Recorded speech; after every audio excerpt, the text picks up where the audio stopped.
Welcome to SVU POD, Especially Heinous. I'm Gabe. I'm Tasha. We are on Season 6, Episode 19, Intoxicated. We're so close to being done with Season 6. We are edging Season 6. We are on the edge of Season 6. Yeah, dude. I'll never let you finish. Gross. I know. Unless you're into it, then just... It's gross the way I said it. Okay. What? I'm going to interrupt you immediately, but I have a lot of people to introduce via their IMDb and whatever. Oh my God. I know. Oh God. Yeah. Yeah. Okay. Opening scene. You see a couple under the covers. They're kind of young. There's some sick rock and roll playing in the background. They're getting it on. And she's like, I love you, Justin. And he doesn't say anything. All of a sudden, the girl's mom busts in. She's like, if I get one more phone call from you, oh my God. And it's that one lady. Okay. I told you to stay away from my daughter. They're not boning. They're just getting there. Wink, wink. Let's go down this cast, okay? This dude, this guy, he was in one episode of Suits, but we don't care about him. The daughter is played by Danielle Panabaker. In 2009, she was in the remake of Friday the 13th. She was a main cast member of the TV series Shark, starring James Woods. I think that's what I remember her from, because she looked soups familiar, and I thought it was an OC thing, but I think it was that she was on Shark. She was also in a series of other things. I recognize her, and I know she's like in a bunch of shit, but I don't know any of those two that you said besides Suits, which I've also never seen. Which wasn't what she was on. It was what the dude was on. Oh, yeah. Okay. But pie face both of those people to the ground. Mm-hmm. This is the fucking banger we're here for. The mother is played by fucking Kathy Moriarty. She is incredible. Mm-hmm. She has a fantastic resume. But then I was looking down her stuff, and I'm like, I wonder if I think she's such a nostalgia point for millennials, specifically us elder millennials. Okay, so here are a list of her movies that shaped my youth. Okay, her very first credited role was as Vicky in Raging Bull, Jake LaMotta's second wife. She's got that smoky. Oh yeah. Oh, her angry is the best voice ever. My God! Oh my God! Yeah, she's in Kindergarten Cop. She's Sylvester's mom, Jillian. She's one of my favorite villains of all time, Carrigan Crittenden from Casper. Yes. She played Harvey Keitel's wife in Copland, which is an iconic fucking movie. Have you seen Copland? I don't think so. What? Copland? Copland. It's such a good... I love it. But anyway, she plays Mary Brown, the gay deprogrammer lady in But I'm a Cheerleader. Ooh, yeah. Mm-hmm. Okay. And then in SVU, she comes back for a couple episodes as Lieutenant/Captain Tony Howard in like a decade. But now that we're all, this is everybody. This is who we're... Oh my God, she was in Foxfire. I love that movie. It's such like a early teen kind of fucking lesbian. Remember Foxfire with Angelina Jolie? Oh, I never saw it. Ooh, it was so hot. Oh God. Okay. It was just like a bunch of lesbians giving themselves stick and poke tattoos in an old cabin. Oh my God. I was like, boing. Sorry, I was busy giving myself stick and poke tattoos in my friend's dirty basement. I'm high on weed, listening to Ani DeFranco on the way to high school, asking my other friends, have you seen Foxfire? I'm not gay at all. I have a sob. Dude, early 90s Angelina Jolie, when she was doing those like before famous movies, like Hackers and fucking, well, Hackers was kind of hot take. Like Matthew Lillard and boing. Gia. Remember Gia? Yeah. I watched it like 70 times. And I'm like, do I want to get into meth or whatever that is? And I'm like, jump on in. The water's fucking crazy. Water's fucking crazy. Oh. Okay. She walks in. We are maybe a second and a half into the episode. Let's go. Right. Okay. So mama's pissed. She's going to call the cops. And dude's like, calm down. I'm out of here. And the mom says, the fuck you are. Takes dude's clothes and leaves the room and calls the cops. Hilarious. So now the cops and the SVU are on scene. The cops tell Benny and Stabes that the daughter, her name is Cari Eldridge, has locked herself in the room and is crying. She says the guy is her boyfriend. Stabler asks the cop, why couldn't you handle this yourselves? Like, why are we here? But Mom calls it a rape, so they had to call SVU. The mom, whose name is Denise, she chimes in, why don't you just kick down the door? God, I just love her voice. I'm really excited that you're doing a voice. She says she, quote, caught that man raping her daughter. Benson tells Denise that they can't arrest the guy if her daughter consented to the sex. Denise says that her daughter is fucking 15, and the guy she calls her boyfriend is 21, so it's statutory rape and she knows the laws. For some reason, this doesn't seem to faze Benny and Stabes. Mm-hmm. You'd think they'd be more like, whoa. I mean, remember when there was that blip of a first episode where the guy's like, I'm 21 and I'm dating a 15-year-old, and they're like, you're going to prison. And he's like, oh. Yeah. But I love her. They're like, yeah, and? So Denise is going to be taken to the police department to get a statement. She wants Cari taken down to the station as soon as she opens the door. So Benny and Stabes knock on the door. Cari's like, leave me alone. And then Benson tells her that her mom is gone. She went to the police station. Cari opens the door and lets them in. She says her and Justin were only kissing. It's no big deal. Justin went out the window, but the ladder to the ground isn't pulled down, so he's just probably hanging out on the roof. And then I'm surprised that Stabler isn't extra pissed since his daughter is the same age. None of this tracks. Like, he could have made this whole episode purely about him. Right. Yeah. Stabler goes up and finds him on the island of Arufa in a blanket shivering. It's snowing a little bit. It's cold in New York City. He asks Stabler if he's under arrest. Stabler asks him if he's 21. Justin says yes. Stabler takes him. Theme song. Bing bong. Bing bong, bing, bing, bing, bing bong. At the precinct, daughter Cari is being questioned by Benson. Benny asks if Justin forced her to have sex. She says he didn't force her to do anything, and they haven't had sex. In the next room, Justin is questioned by Stabler. Justin says he swears they didn't have sex, even though they were under the covers naked. Justin asks if Cari's in the next room, and she then shouts through like 3 feet of fucking concrete, and she can hear him pretty clearly. I was surprised by that. That would not happen, especially with all the yelling that they do when they're interrogating people. No fucking way. That's not a thing. You don't think so? No. Oh. No, I don't know. Cari hears him and tells him that she loves him. And Justin says, do what we said. I love you too. Justin says to Benson, you see, doesn't sound like I raped her. Stabler says, look, she's hot. I get it. Oh, I hated it. I know. I was like, look. Okay. I used to be your age. I get what it's like. And Justin tells him he's fucking wrong. Cut to Mom Denise speaking with Carrigan. She thinks Justin has Cari wrapped around his finger. And Carrigan says that the first love is difficult. Teenagers fall hard. But Mom doesn't even know what Cari sees in him. It's like, who knows? He's probably in a shitty garage alt-rock band. That's more than enough for a teenage girl. You know what? I hope that you don't have anything in common with your 15-year-old daughter as an adult woman and who you find attractive.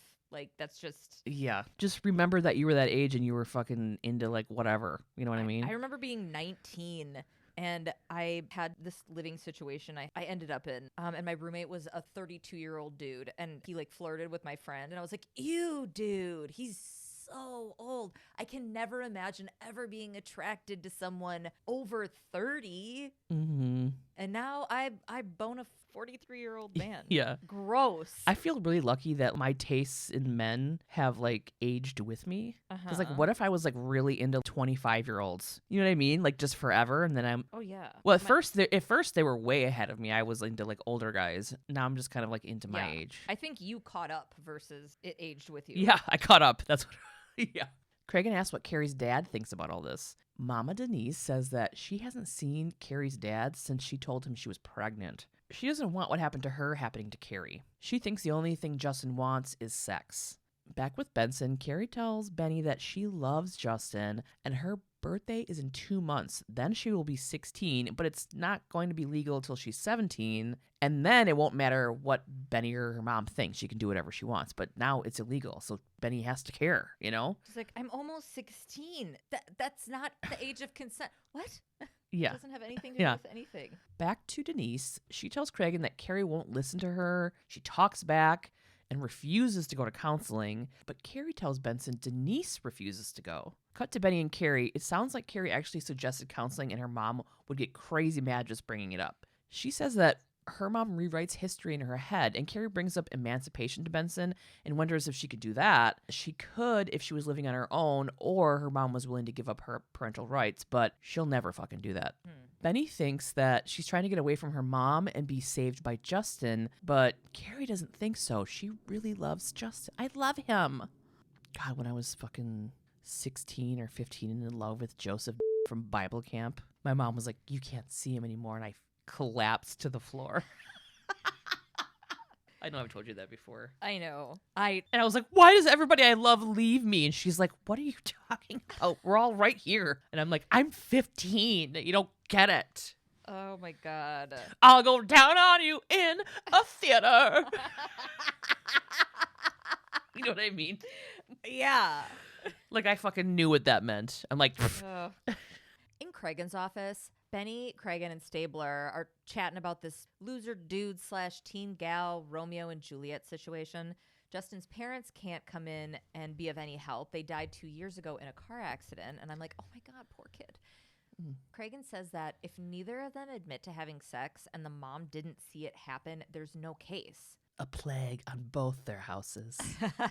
Then they hear Denise yelling at Cari in the squad room. We cut out there to Kathy Moriarty's perfection of a gravelly voice. Cari, did you tell them? He'll ruin you, just like your so-called father did to me. Cari's embarrassed and is asking her mom to go outside.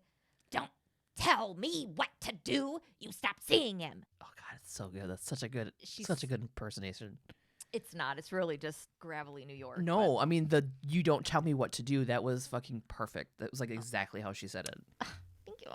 So Cari's calm this whole time. She's shutting down as her mom is escalating and is like, I'm not going to stop seeing him, Mom. This bitch. I mean, normally I'd be mad, but I just love this woman so much. She gets up in her daughter's face and she's like, you ungrateful little slut. I gave up everything for you. And fucking grabs her. But Benny's right behind and jumps in. Denise yanks her arm away from Benny. Get your hands off me. Justin Sharp raped my daughter. Now what are you going to do about it? Stabler tells her that they can't do anything without a statement and medical evidence. Denise tries to drag Cari out to take her to the hospital, and Benson tells Denise that she can't make Cari get a rape kit done.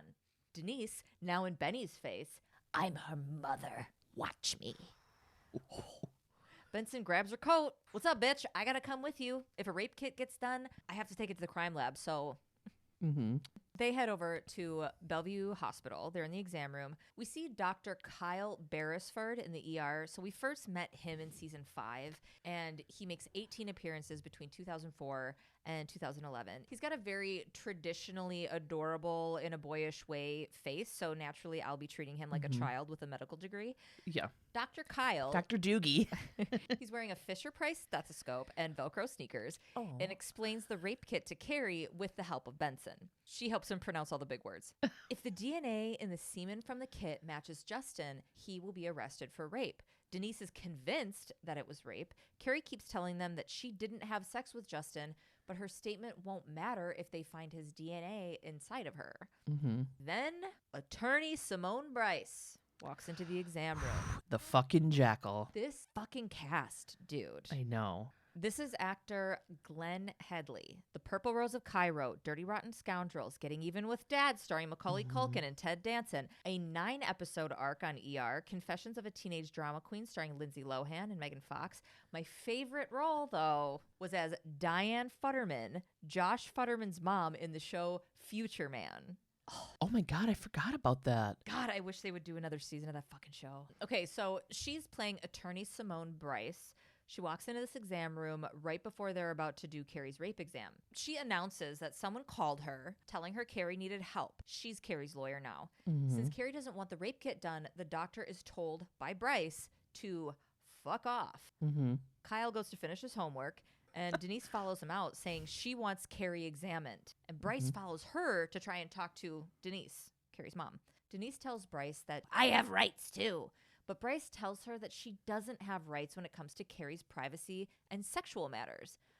Benson and Cari then come out. We're all in the hallway. And Denise tells Cari that she doesn't give a shit what this lawyer said. We're not leaving here until you've been checked out. Benson tells Denise to take Cari home. My daughter's been violated. Whose side are you on? I don't know who that was. It was a mixture of Iago and I don't know. It was good though. I liked it. Oh my Whose God. side are you on? Aladdin, I'm in the menagerie. I can't remember his name, but I remember the parrot he plays.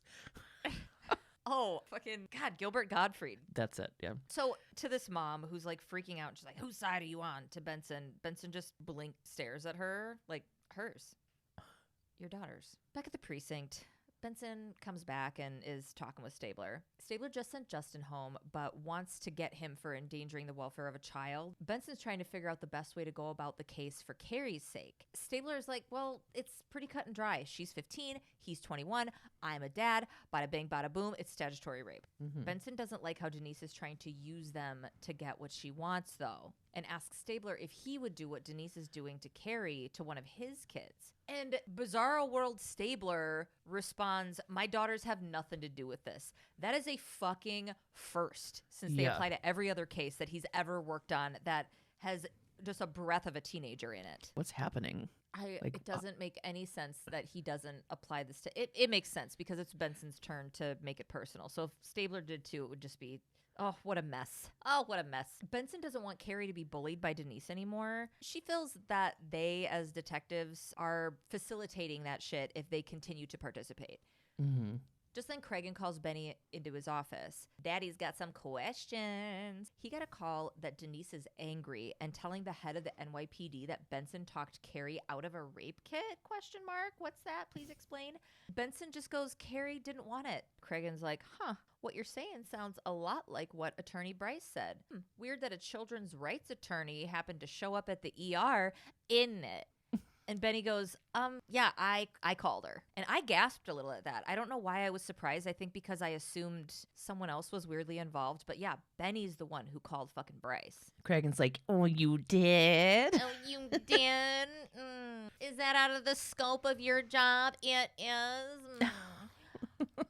Benny calls Denise a lunatic, and she says she's just trying to protect Cari. And she straight up tells Carrigan she doesn't fucking like Denise. Clearly, there's a little baby Benny mirror being held up to her face, and the reflection is Serena Benson, Olivia's mom. Mm-hmm. Carrigan goes, Denise Eldridge believes a crime was committed. Benny responds, Denise Eldridge is a fruitcake. Stabler pops his head in. Dessert is served. Bzz, his bow tie spins. What a dork. He's like, you see what I did there with the fruitcake thing? It's traditionally not a dessert, but I didn't think a Christmas reference was really going to fly as well. I don't know. We'll talk about it later. Denise is at the precinct is what he's telling them. Yeah, you look behind his shoulder and she's like staring. I like fruitcake. I don't know. Carrigan tells Benson to stay in his fucking office. Denise has brought Cari's bedding so they can get Justin's DNA off of it, as well as emails between Cari and Justin. She's got like this fucking manila envelope full of shit. Carrigan tells Denise that unless there is admission to sex in the emails or there are sexual fluids from Justin on or in Cari herself, her person, they can't charge Justin with rape. And they have neither of those things. Denise wants him charged with fucking something, and she's just seething. And as a mom who subtract any of the other stuff that we end up dealing with in this episode, I can see a mom being like, no one's fucking listening to me, and my daughter's 15 years old, and this is a young man, and but we're supposed to hate her, and we do. But Denise wants him charged with something. Stabler turns into that Pawn Stars meme and says, best we could do is endangering the welfare of a minor. Stop it. They haven't arrested him for it yet, though, because it's a fucking weak case and the DA's office may decline to prosecute. Yeah. Well, then I guess I'll have to talk to them, won't I? She's got the smugness of 1,000 Karens behind her. Yeah, 100%. I guess I'll have to talk to them. Oh, you go get that business done, Denise. Take it to the bridge. You, Tasha. Damn. I love you. I hate these. So Benny and Staves walk into Novak's office. She's pissed. She's like, oh, you couldn't handle Denise, so you fucking sent that bitch to me? And Benny's like, what happened? So Denise showed up to Novak's office and wanted her to charge SVU for not arresting Justin. And then Novak asked them if Justin raped Cari. Stabler says that by law, yes, Justin raped Cari, but they can't prove it. Benson says that the sex was consensual. Man, they really pick and choose. You know what I mean? Oh, yeah. Benson says that the sex was consensual, and by charging Justin with a misdemeanor charge of endangering a minor, which no time is served, justice won't be served. Novak agrees. Novak says that if and when Denise shows up next week, Novak's going to need to tell her that unless she has pictures, they aren't prosecuting Justin. So now Benny and Stabes do a little walk and talk into Denise's apartment. Benny thinks Denise is a fruitcake, and Stabler thinks that she's just trying to protect her daughter. They walk to the front door of the building. A guy hangs out of the window on the second floor and asks if they're the police. He called an hour ago about a disturbance in the apartment above his. He actually was like, this ruckus. This the commotion, the hubbub, the hoopla. This guy's he called it ruckus like he was from the fucking 1920s. They've been Charlestoning for hours and nobody came. Benny and Stabe say, buzz us in. The music is all swelly. They get to Denise's apartment and call for her. No answer. Blood splatters on the walls. They fucking find Denise dead on the floor. Stabler says Romeo and Juliet killed themselves, not their parents. Obviously assuming Cari and Justin murdered Denise. And what? That's what you say to seeing a dead body? Okay. Gotta get one little zinger in? Gabe. Yes. It's all they have anymore. So now responders, Coroner Warner, and CSU are on the scene. O'Reilly found the murder weapon in the trash incinerator room. It's a lamp covered in... Oh, you mean Ryan? Wherever you go and whatever you do, may the luck of the Irish be there with you. O'Halloran? May the road rise to meet you, O'Halloran. So it's a lamp covered in blood. The blood splatter pattern on the walls matches the murder weapon and how Denise was hit. Coroner Warner says Denise's skull was cracked wide open, and they're still looking for the missing pieces. There are 5 blows to the skull and 17 hits to the torso, arms, and legs. Denise was still warm when they found her. She's been dead 2 hours tops. Benny says that Cari's school says she was in homeroom this morning. They're looking for her now. And then Justin wasn't scheduled to be at work. O'Halloran comes in with a coat and says a men's coat was found in Cari's bed. It could be Justin's. Toots comes in. A different 911 call came in about an hour ago about a car being stolen 2 blocks away by a guy and a girl. What? So they got to go to this other scene. Benny and Stabler pull up to the New Yorkiest responding officer waiting for them. He was so into this role, and he nailed it. He did. Well, he's actually a reoccurring cop in this show. This is Officer Robbins, and he's on SVU for the first 11 years of the series. So they pull up. Detectives, Volvo wagon. Central's already got the tag. Belongs to a Marissa Tatro over here. Says she left the keys inside. The woman who got her car stolen tells them that a guy and a girl ran up, got in her car, and just fucking took off. They looked like young teens, street youths. The guy had blood on his shirt, and the girl was screaming, "Please don't take me. We have to go back." Officer, every character ever from The Sopranos mashed into one guy who looks like Harvey Keitel, Tommy Lee Jones, and Peter McAllister. Here's the location on his radio. Anti-crime unit in the 2-7 just spotted it. Spotted it. You guys gotta go. Kick rocks, gumshoes. So Benny and Stabes hop in their car to go track this shit. They spot it, and they have another unit block the way. So they're all like communicating via radio or whatever. They run up to the car. There's a guy and girl in there, and they realize, oh my God, it's not Justin and Cari. They're super freaked out, and the dude is sitting there going, we didn't do anything. Stabler, possibly in this moment realizing everything, tells him the car is stolen and pulls him out of the driver's seat to frisk him. He doesn't put his gun away, though. He's still got a gun on the kid. Mm-hmm. The dude says, I didn't fucking steal this. Me and my buddy, we switched. His name is Justin. And they're like, shit. That's who we're looking for. The girl in the passenger seat says that Cari was with Justin. She was crying and tried to walk away, but Justin grabbed her and threw her in the car. What car? His friend said Justin is driving his car. Remember 10 seconds ago when he said that they switched? It's a 1999 silver Mitsubishi. He also made his friend trade phones with him. Where are the questions, friend of Justin? He's like, I need your clothes, your boots, and your motorcycle. And he's like, okay, Justin.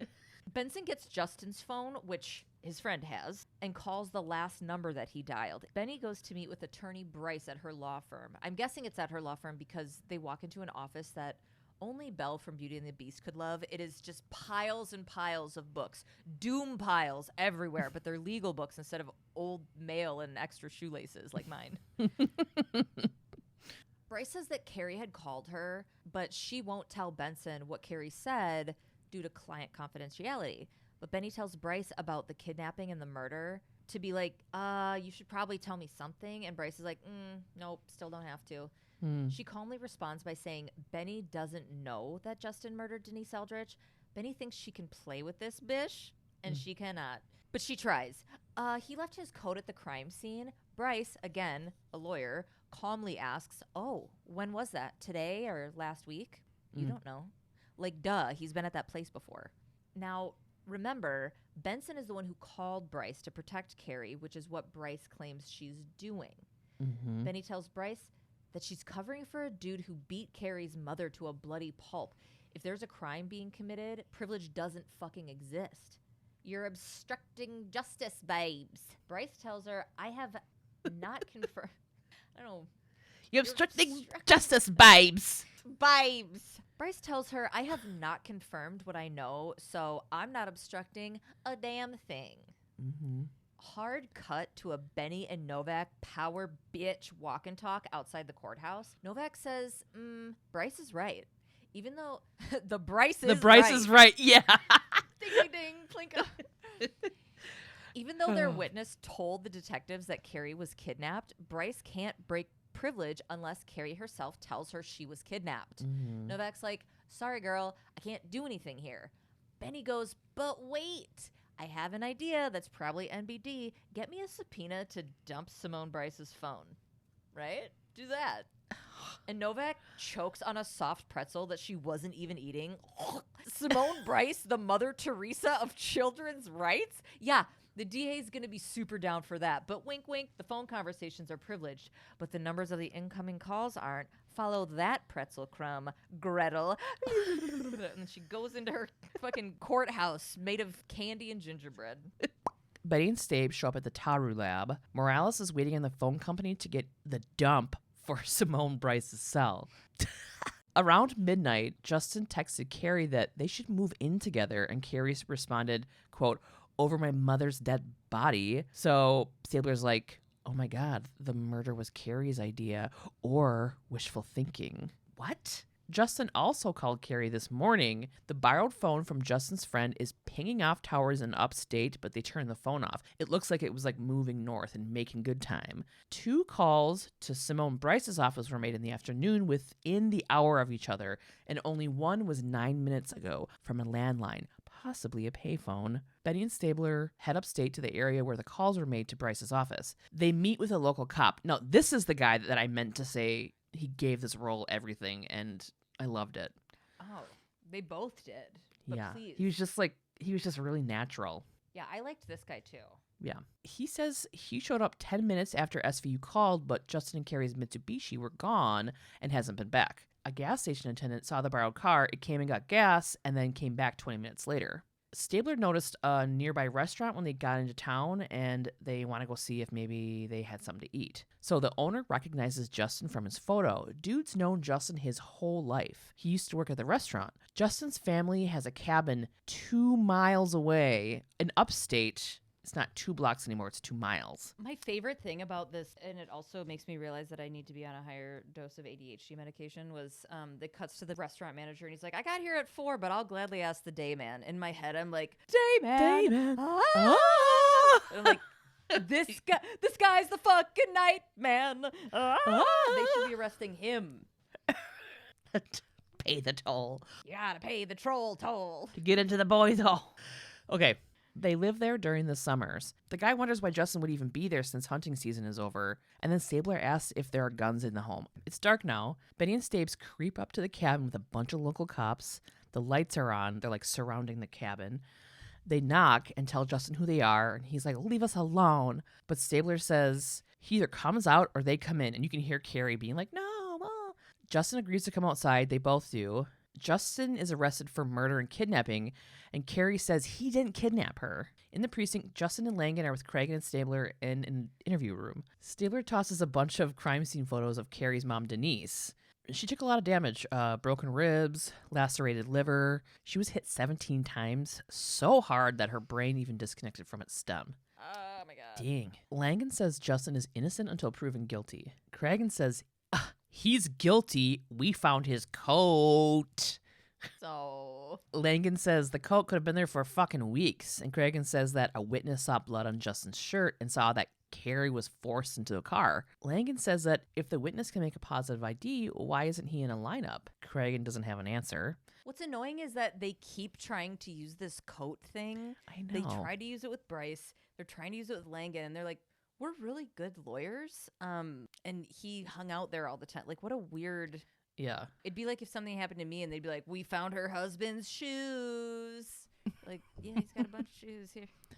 You're like, he lives there. Yeah. They don't have Justin's bloody clothes either. Basically, Langan says that they have no physical evidence and no positive ID. They ain't got shit. Stabler gets in Justin's face and says that there was motive. Justin's life was being ruined by Denise. He killed Denise so he could be with Cari. He denies killing her. Cragen brings up the text from Cari saying that the only way they'd be together was over her mom's dead body. Fucking Jesus Christ. He still denies it. Cragen asks if it was Cari's idea. Justin shakes his head and says no. It was her lawyers. What? What? Oh my god, I'd be so crabby if a fucking teenager put words in my mouth like that. I'm like, Yeah. Jesus Christ. Brice and Cari are in a room with Benson being questioned. Brice explains that she told Cari that minors have a better chance of being emancipated if their parents are dead and there's no appointed guardian. But she wasn't suggesting that someone killed Denise. Like, obviously. Yeah. She's like, okay, yeah, I guess in the way that it's twisted, that's what they thought. I don't know. Mm-hmm. Cari tells Benson that she doesn't know what happened. She didn't see Justin at the apartment. Benson calls her out on it because she was seen with him right outside when he stole the car. Cari wants to know why the police won't just leave them alone. She loves him, and he's all she has, which is in its entirety the most teenager thing to say. Yeah. Like, yeah, we killed my mom, but we're soups in love, and you guys are, no offense, like so annoying. Right. Benny tells Brice that she needs her help. Justin will get away with the murder if Cari doesn't tell them what she knows. And Benny looks at Brice like, are you fucking hearing this? Cari asks to go home, and Brice gets up to take her. The next day in the precinct, we're all in the squad room chatting those deets over coffee. Benson knows that Cari knows what happened. Novak says that without a statement from Cari, the case against Justin is circumstantial at best. They need the bloody clothes that he was wearing, which Cragen says could have been dumped anywhere between Manhattan and Dutchess County. I Googled it because I can't let shit go. That's an 80-mile stretch of the Taconic State Parkway. So Novak's back to saying that they need statements then, because that is way too much area to try and cover.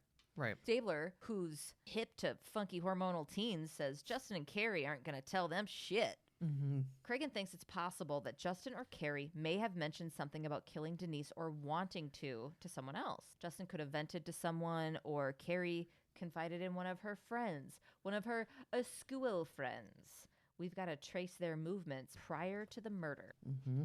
Well, what better place to start than at MacArthur High School? Huh? Munch? Toots and MacArthur High School no-nonsense principal walk and talk. This fucking lady, just by her demeanor and how she participates in the conversation, we can tell she's a boots on the ground, bees on the G's kind of principal. She's got little glasses, a chignon bun, she's wearing a kitten heel. She's got a smart blazer kind of situation. So she's the principal, talking to Munch and Toots. The principal says that Cari went to her first 2 classes, but no one saw her after that, which was around 9 a.m. When Munch asks her if Cari had been acting unusual, the principal said no one had reported anything to her, and then asked if something happened to Cari at home. She's been having problems at school, frequent absences, no focus, falls asleep in class. It's not drugs, though. Denise had her tested, and it all came back negative. She doesn't have any friends at school either. Recently, the principal found out that Cari didn't have a winter coat, and one of her shoes had fallen apart. When the principal called her mom, Denise didn't give a shit. But then when Cari missed school the week before, her mom freaked out and sent a truancy officer to the store where Justin worked. So Denise is all over the place, clearly neglectful in some areas and overbearing in others. Right. It's so sad. She didn't have a winter coat. Ugh, Right. kid. At Justin's job, Munch and Toots are talking to his boss. He had told Justin that if Cari came by again when she was supposed to be in school, that he would be fired. But this dude thinks that Justin is an awesome employee, always on time, and great with customers. He wants to promote him to assistant manager, but he spends too much time talking to his girlfriend on a webcam. He was at work the day before when he wasn't scheduled to fill in for someone who was sick. He got caught talking to Cari on the camera during a shift again. He came in at 10 but left after 15 minutes. He said it was an emergency. Justin called later and asked for the rest of the week off. Stabler wants to know if the webcam call with Cari was recorded. The guy's like, it's probably on one of our servers. Stabler wants to know if the webcam call with Cari was recorded. Is that how he said it? Caca! No, it just was a lot of C's. Oh, webcam. Yeah, it was. All the detectives watched the webcam call with Taru. Cari called Justin crying and says she needs him to come over immediately. She needs him. She said that something bad happened. And then she gets up from the call and has blood on her shirt. Cut to them showing the video to Justin.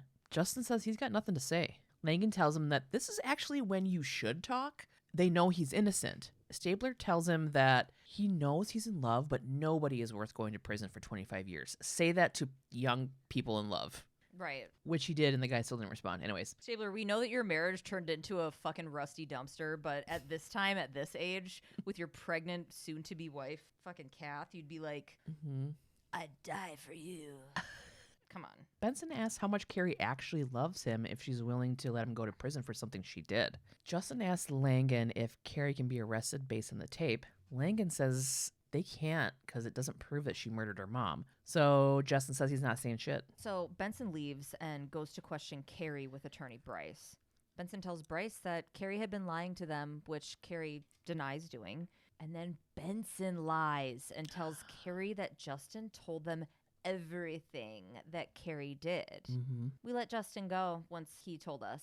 So Benny keeps on until Brice stands up. Okay, this interview's over. Cari, don't listen to this shit. But Benson keeps talking. We found blood and your hair in the sink in your apartment. I get how you would want to murder your mom, but letting Justin take your murder rap? Oof. That's cold-blooded. Cari begins to cry as the music swells. She says she didn't want Justin to take the blame, but he wanted to, that it was the only way to protect them. If neither of them talked, they couldn't prove who it was. Brice keeps trying to tell her nicely to zip it the fuck up, but Cari doesn't care since she thinks Justin doesn't love her anymore. She believes what Benson's saying, that Justin was like, fuck Cari, she did this, she did that, da-da-da-da-da, and is going against what he said. And Brice is like, no, don't. Stop. This is fucking interrogation 101, but don't listen to me. I'm just here to protect you. Whatever. She admits to killing her mother, so she's under arrest now. As they're taking the kids out, Justin and Cari walk past each other. Never in a million years. Never in a million fucking years. No, right. At first, Cari's super confused. She thought Justin had been released. She looks at Justin and she's like, why did you tell them everything? And Justin, what? OMG, duh. I didn't say shit. They saw you on the webcam. Cari, who is clearly new to this, looks at Benny, absolutely appalled. You lied to me? Brice tells her that it happens all the time. And that's why she was telling Cari to stop fucking talking. Remember 30 seconds ago and you didn't listen to me? Cari comes fucking unglued and has to be dragged away while screaming, you lying bitch! I hate you! You ruined my life, you lying bitch! I hate you! Both! Later, Benny's at her desk when Stabler walks in from court. Cari's being sent to Bridges instead of Rikers. Bridges is Spafford Juvenile Detention Center in the Bronx. It used to be an intake facility for kids under 15 who were awaiting trial or placement after sentencing, so kid jail, basically. The city shut it down in 2011 for its, quote, unethical conditions. It was overcrowded. It was filled with lead paint, rats, roaches, not to mention a long-running history of human rights violations, child abuse, and sexual assault claims. Jesus Christ. Anyway, Stabler, at least she's not at Rikers. Benson can't believe that she misjudged Cari. All I saw was a desperate teen needing help. My response to that is, what about the situation now changes that? You know what I mean? Nothing. She's still a desperate teen.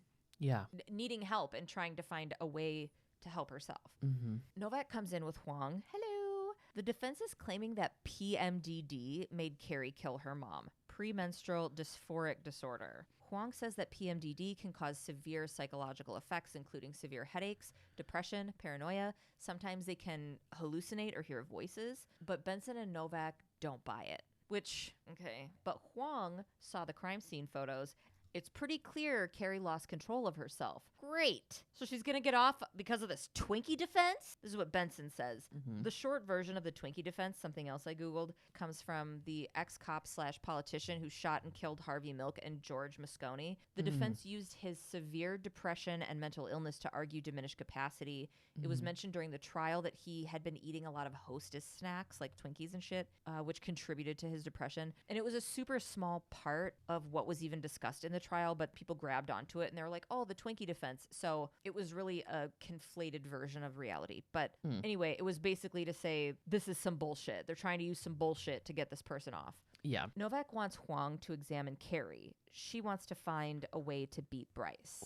At the Bridges Juvenile Center, Huang is examining Cari. She describes her PMDD symptoms. She said that she got her period when she was 12, and that's when she started to get migraines. She basically was only okay for like 10 days after her period, which I know that. Welcome to the rest of your fucking life. Right. She says that she told her mom about it, but her mom called her a drama queen, and the doctor told her to take meds and use a heating pad. She says that sometimes her cramps were so bad that she didn't want to go to school, but her mom made her. God, I remember my mom having to pick me up from school because they were just like, remember those like early teen cramps where you're just like sweating and gonna barf?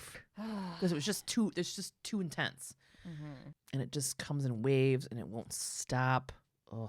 Huang asks her how that made her feel, and she says it made her angry, and she didn't feel like her mom wanted her to be happy. Then she says, quote, nobody loved her the way Justin loves me, and that's not my fault. And then adds that her mom didn't know how to love anyone except herself, and Cari didn't even know if her mom loved her. She thinks that's why she killed her. Cari tells Huang that she remembers 1 second her and her mom were talking, and then the next second her mom was on the floor covered in blood, and then she called Justin and then got super sleepy. And that makes Huang go, Later, Huang and Novak do a little cute outside cold New York little walk and talk with their jackets. Huang says that the stuff Cari said was super consistent with PMDD. It could have caused a manic episode that led to the murder, then caused Cari to dissociate after the murder, which was why she was tired. And then Huang had read Cari's medical records, so severe cramps and migraines were recorded, and with the mood swings and the fact that she was premenstrual at the time of the murder, it's pretty classic PMDD. Novak wonders if the jury will believe it. Huang says it happened before with a similar case in England that ended in a manslaughter charge. Now we're at the trial, so Justin takes a stand and he tells Simone and Brice what happened after Cari called him. He came over, saw Cari's mom, he checked to see if she was breathing, and that's how he got blood on her shirt. He told Cari they had to go, and Cari's reaction was she put on her coat like a fucking zombie. He was so freaked out that he forgot to put his jacket on, and that's why they found it at Cari's apartment. He says he took her to the street and they couldn't get a cab, but Cari couldn't really walk, so he was kind of dragging her, and then she started screaming, which is what the witness said it looked like when she was forced into a car. Brice asked him if that's the first time he's ever heard her scream, and he's like, no, and said that she would be like Jekyll and Hyde a lot, like one time fine and then the next second just flipping out. So now it's Novak's turn, and she asks Justin if Cari told him that she killed her mother. He won't answer, so the judge tells him to. Justin doesn't want to answer though, but he has to, or he's going to be found in contempt. He still refuses and looks at Cari and says, I'll never say anything to hurt you. So he's being taken away, and he tells Cari that he loves her no matter what. Later, Benson runs into Corner Warner outside on the courthouse steps and asks, what are you doing here? Corner Warner's been called by the defense in the Eldridge case to speak on Denise's autopsy. The D is trying to make Denise seem like she was a, quote, drunk due to advanced cirrhosis of the liver, even though her BAC was normal when she died. The cirrhosis would have killed her in a few years. People can get cirrhosis from hepatitis, but thorough-ass Corner Warner checked for antibodies and found none, so it's got to be the alcohol. This like shit didn't line up though, because her blood alcohol content was normal when she died, but they were talking about how like she was drinking and stuff during that, like just the belligerent nature of it. I don't know. It didn't make sense to me. You think her blood alcohol content would be considerably higher, especially Like at a with, consistent level if she was like drinking that much, where she's like drinking all, like hiding stuff where she has to drink during the day. right. So Benny's like, I gotta go check some stuff out. I gotta go get some gaps filled in. So she goes by herself back to Denise Eldridge's apartment, and it's a crime scene, but it's quiet. Nobody's in there anymore. And she starts digging around on her own and finds tons of Denise's hidden liquor bottles in the laundry hamper, sock drawer, between couch cushions, under the bed. Everywhere she looks, she's finding mini bottles, liter bottles, all kinds of stuff. You'd think the forensics team would have noted that there were hundreds of vodka bottles all over the apartment, but this cinematically has a bigger impact. So Right. Yeah. I mean, there were like dozens under the bed.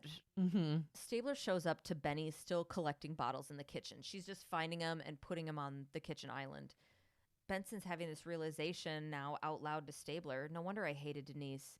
And Cari just wanted me to protect her. Denise didn't care about her daughter, just about her next drink. Ooh, sounds like Benny's childhood with her own alcoholic mom and shit. Mm-hmm. Stabler looks under the cabinet and finds Cari's birth control pills hidden under there, like taped up underneath inside the cabinet. Mm-hmm. Based on the pill packet, Cari was on day 6 of her period. Uh-oh. It's not where she reported to have been. Mm-hmm. What's that about? Benny gets Cari and Brice back in to interview them. You know where else she's got Cari? Right where she wants her. Benny slides that pill packet across the table and explains when and how PMDD affects the people who have it. PMDD usually has a week where there are no symptoms, no psychosis, depression, or anxiety. It usually starts about day 4 of a person's period. Mm-hmm. And since Cari killed her mom on day 6, she would not have had those symptoms. Benson calls Brice out for putting the PMDD stuff in Cari's head. And Brice says Cari tied her hands behind her back and wouldn't let her tell the whole story. Ooh. That's how we ended up here. Mm-hmm. Cari didn't want anybody to know about her mom's drinking. She was ashamed of it. So Benson, it's like Cari, because Benson's bobbing all over the place. Like she felt sorry for Cari, and then she's mad at Cari, and now she's back relating to her, and she's like, fucking give me something I can hang on to. You need to tell me what really happened.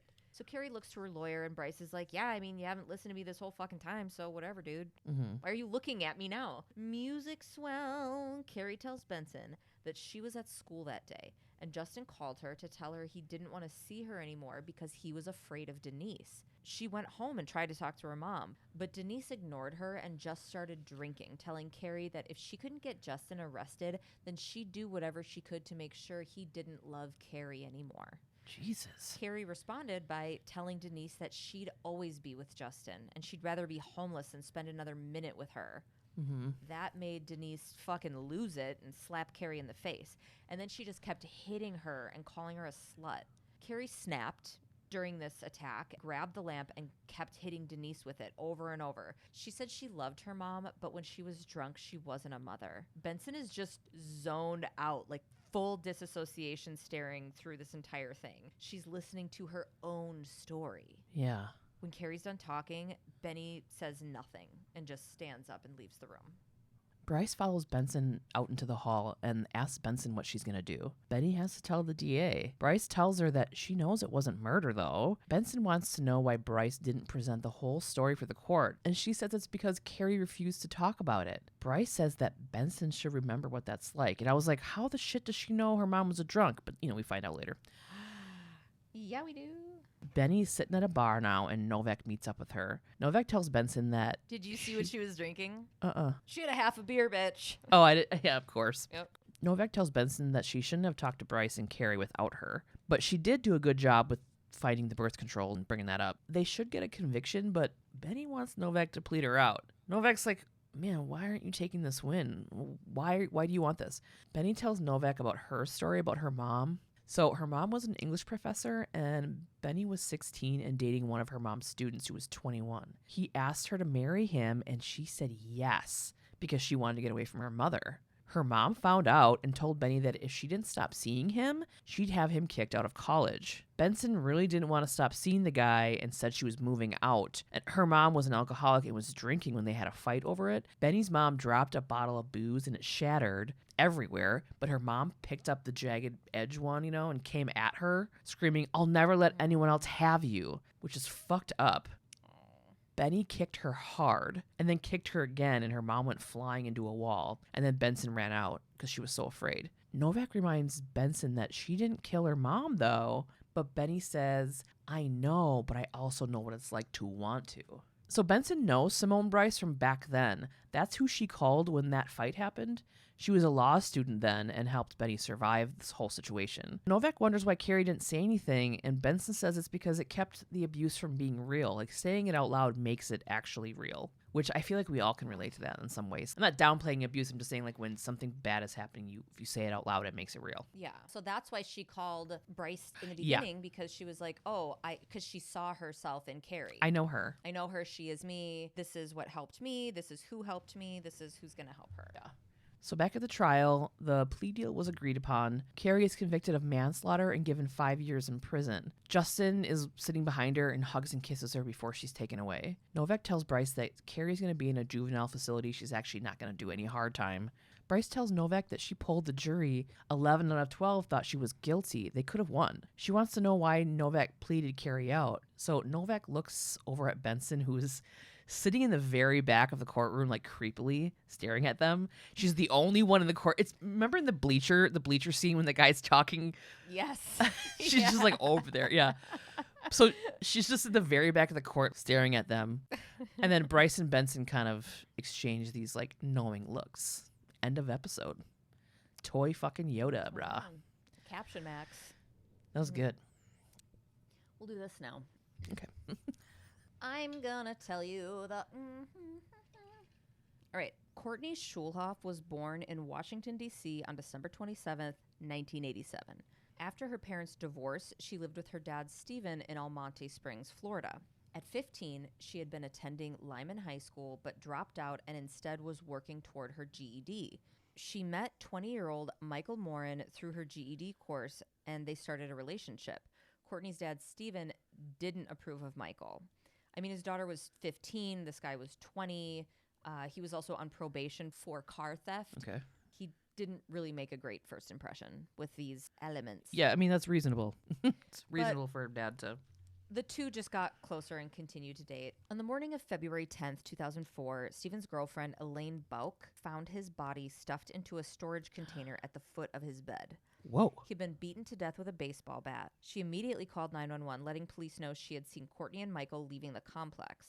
The cops tracked down Michael, and Courtney later turned herself in, accompanied by her mother. When she was interviewed, Courtney told police that she had waited at the apartment complex tennis courts with the family dog while Michael murdered her father. So she had left a baseball bat outside of her dad's bedroom door, and during this interview, she told the police that her father had sexually assaulted her several months prior and that he was regularly physically abusive. Just a couple days before Stephen's death, Courtney told Michael that her dad had beaten her again. Courtney said that she and her boyfriend had discussed killing her father, but that she had changed her mind and then tried to talk Michael out of it too. But when he came over that February morning, Courtney left to walk the dog. And when she returned, her dad was dead and Michael was covered in blood.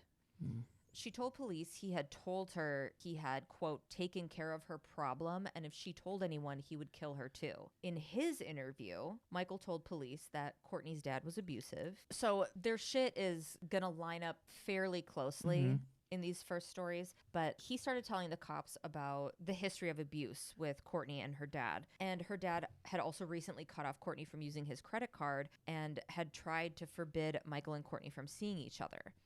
That was where the last beating came from the days prior. He found out that she was, because she had already stolen checks and shit from him, and he had found that she had bought some shit with his credit card, and she was, I don't know the extent of the, she was disciplined in a way that was considered abusive. Yeah. He admitted the couple had discussed killing Stephen, but claimed he had been the one trying to talk Courtney out of it. The morning of the murder, Michael says, he went to the apartment and saw Courtney set the baseball bat by her father's bedroom door where her dad was inside sleeping. Courtney left to walk the dog. Michael took the bat, walked into Stephen's room, and then blacked out. When he came to, Stephen was dead and Michael was holding the bat covered in blood. He told police that he alone then rolled the body in a blanket and stuffed it into the container. Then the two left the apartment with Stephen's wallet, cell phone, and vehicle, which they took to Orlando, about 20 minutes away, to get McDonald's. Okay. When they returned to the apartment that afternoon, they were planning on taking Stephen's body to Brevard County and throwing it off a bridge. These are their first statements. The two were tried separately. Courtney was investigated by psychologists in preparation for her trial, and this is a quotation from her letter. Quote, "It is true that hardly anything is known regarding my family, such as my upbringing, childhood, my suicide attempts, teenage years, and sexual abuse from my father at the age of 15. These aspects of my life were simply disregarded, brushed aside. Why? I am not entirely sure." So there are two ways that this story is presented in everything that I read. In a lot of versions, Courtney was a brat. And in other versions, Courtney was living a nightmare. It's just whoever's writing the story. Right. You know, Courtney stood trial on September 26, 2006, facing a first-degree murder charge. The prosecution argued that even though Courtney claimed to have had not been the one to kill her dad, she was still responsible for the crime being committed at all. She put all the wheels in motion. She obtained the murder weapon. During the trial, prosecutor Jim Carter said, quote, "She set the bat, outside the room for Michael. She got a change of clothes for Michael so he wouldn't get his own clothes bloody. And then she sent him in to do her dirty work." The next day, this was a 2-day murder trial. Oh, wow. Okay, so the trial was one day. The next day, the jury came back. I've never heard of that. Yeah. But what happened was the prosecution gets up, they're saying all this shit, and the defense didn't have an opening statement. She didn't testify. Michael didn't testify. Like, What? Nothing. I don't know. So Courtney was found guilty and sentenced to life without parole. Because she was 16 at the time of the murder, she was ineligible for the death penalty, which Florida has. At her sentencing, Judge O.H. Eaton asked Courtney if she had anything she'd like to say, and she did. She stood up in open court and said, quote, "Your Honor, I would like to openly admit in court that Michael Morin is not the person who killed my father. I was. So I accept full responsibility and I accept the verdict." Oh, my God. Michael was facing the death penalty for his part in the murder. His trial was set for the following month, and during his trial, he admitted to taking part in killing Stephen. The story that he told remained the same. Courtney also testified in his defense after giving a new deposition, claiming that she was the one who beat her father with the aluminum Louisville Slugger while he was asleep. This time she claimed that while she was committing the murder, her boyfriend Michael was outside with the dog and had nothing to do with it. And then, when Michael came in with the dog a few minutes later, Courtney said he saw the body and ran to the bathroom to throw up. She claimed Michael tried to get her to call the police, but she wouldn't. The jury didn't believe her. The timing of her changing this story was post her sentencing, pre his trial. It seemed like she was trying to help him in some way. But this may have had a factor in the outcome of his trial. Michael was found guilty, but was sentenced to life without parole instead of the death penalty. So he was put away. Okay. Over 10 years later, in March of 2017, Courtney was re-sentenced. Remember, the U.S. Supreme Court changed shit regarding life without parole and underage offenders? Her original sentence is now considered unconstitutional. Oh. You can't get life with no parole when you're 15. Yeah. So she was resentenced to 40 years. Okay.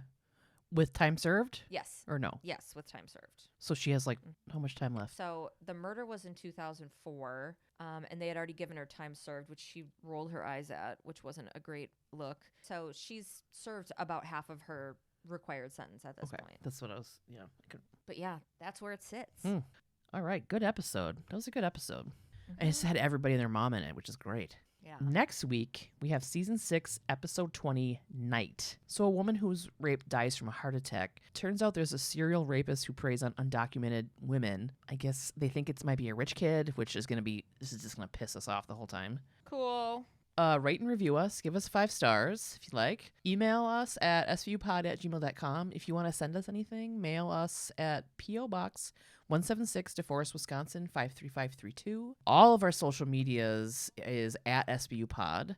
You can find some of our merch at svupod.com in the store and at TeePublic. Our Facebook group is called SVU POD Elite Squad. It's so fun. Everybody that it's just funny shit. I don't know. Yeah, it's fun. We have a Facebook group chat called Walk and Talk. There's an offshoot Facebook group called Single Tomato Book Club, and hashtag Little Bit Loud to find other small podcasts. And if you are a small indie podcast, hashtag your shit Little Bit Loud so we can find you. Our Patreon is www.patreon.com/svupod. If you want to send us a text or voicemail or want some shitty advice, call 1-920-345-7005. Again, 1-920-345-7005. Yeah. All right. Love you. Bye. Love you. Bye. She describes her PMDD Simpsons. I'm getting my period. Okay. Okay. Rocket. Take. Blood spatter pattern. Blood spatter pattern. Blood spatter pattern. I did say that really weird, didn't I? Like really fast. I liked it. I shouldn't have been able to do that. No. By all of my past record. And to our Elite Squad patrons, Marissa M, Elkie H, Trisha S, Emily T, Katarina G, Mary D, Joshua H, Lem, Eliza W, Nikki B, Kaylin B, Melanie G, Andrew, Miranda B, Lauren T, Katie A, Kate H, Vanessa Lax, Shelby K, Bonita R, Marin, Courtney W, Ursula, Kate P, Jessica S, Danielle W, Jana M, Tammy J, Bear, Sam D, Nisha G, Nada M, Mac Attack, Meg M, Casey, Abby W, Alexis J, Caitlin S, Christina D, Camille Z, Maggie D, San, Jessica P, Zonan J, Madison H, Emily. Oh. It doesn't sound the same coming out of my mouth. Oh my God. Oh. Remember that song? Oh, yeah. I was wondering what you're doing. I thought you were going to do the O'Reilly thing again. And I was like, we already did that. I know after my first 3 O's, I'm like, do I just bust into O'Reilly? No, stick with it, Tasha. It's gonna be worth it. Oh. It doesn't sound the same when there's no fucking like bass and you're not in a shitty nightclub drinking $19 gin and tonics. All right, Victoria, Scout G. Oh my God. Melissa M, Desiree R, Lexi Y, Drew B, Monica K, Katie S, Brenna T, Andrea M, Tosh, Jenna Al H, Andrea H, Nikki R, Aunt Sarah, Katie H, Vern, Catherine B, Ariana, Madeline K, Mallory J, Kristen F, Samara B, DM Sam, Alice D, Amanda P, Mahalia S, Jules K, and Kimberly L. Thank you so much. You guys. We love you. We appreciate you. Now I can't stop picturing this mid-aughts nightclub. Is that an Usher song? Yes. Like that song is playing. I'm wearing a statement necklace and like closed-toed There's a bubble quarter-inch of water on the floor because Usher. I'm just kidding. All right. I love you. Love you too. Love Bye. you. Thank you guys. You're the best. Bye.